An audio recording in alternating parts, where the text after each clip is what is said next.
படுத்து தைச்சாச்சா? தைச்சாச்சுன்னு என்னங்கம்மா பண்ணிட்டு இருக்கிறீங்க? கண்ணே நேற்று தட்டு சாரம் போட்டுதுமா காட்டில். அது ராத்திரி கொஞ்சம் மழை வந்து நனைஞ்சு போச்சு. அப்புறம் ஒரு படுத்தா இங்கே ஓட்டு மூடிட்டு வீட்டில்.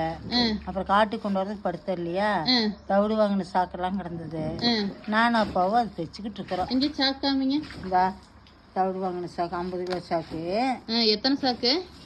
ஒரு 10 சாக்கு 15 சாக்கு போட்டு தைக்கணும்னு வச்சுக்கிட்டேன். தைச்சா கொண்டு போய் போட்டு பொழுதுக்கு மழை வர மாதிரி இருந்ததுன்னா மேலே போட்டு மூடிடலாம். நிலையாவது இருக்கு. தையல் பாருங்க எப்படி இருக்குதுன்ட்டு. இந்த இப்படி 2 சாக்கு ஒன்றா பிடிச்சி இப்படி தைக்கணும். இந்த பக்கம் நீங்கள் ஒரு பக்கம் நீங்கள் கையில் பிடிச்சிக்கிட்டீங்களா? பிடிச்சிக்கிட்டு இல்லைன்னா லூஸ் ஆகு. ஒன்று மின்னுக்கும் போகிறதுக்கு ஒன்று நீளமாகவும் ஒன்று குட்டியாகவும் போயிரு. இப்படி பிடிச்சிக்கிட்டோம்னா ஒன்றுக்கு ஒன்று இழுக்காது. 2 படுத்தா ஒரே மாதிரி வரும். அது வந்துட்டு சட்டை போட்டு கட்டி தைப்பாங்க ஆள் இல்லாதவங்க.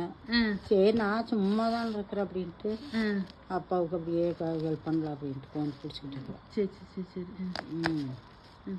சரி அப்பாவுக்கும் பேச்சு துணைக்கு ஆள் இந்த மாதிரி இருக்கு, அப்படிதான் தைச்ச மாதிரி இருக்கு அப்படின்ட்டு நாங்கள் வந்து பிடிச்சிக்கிட்டு இருக்கிறேன்னு வச்சுக்குவேன். ஓ, ஆனால் கிட்ட கிட்ட தையல் போடணும். ஆமாம் ஆமாம். இன்னும் கிட்டே போடா தையல். அப்பா சரி போது பழைய சாக்கு தானே அப்படின்ட்டு பேசிக்கிட்டு இருக்கிறாங்க. தையல் பண்ணுங்க.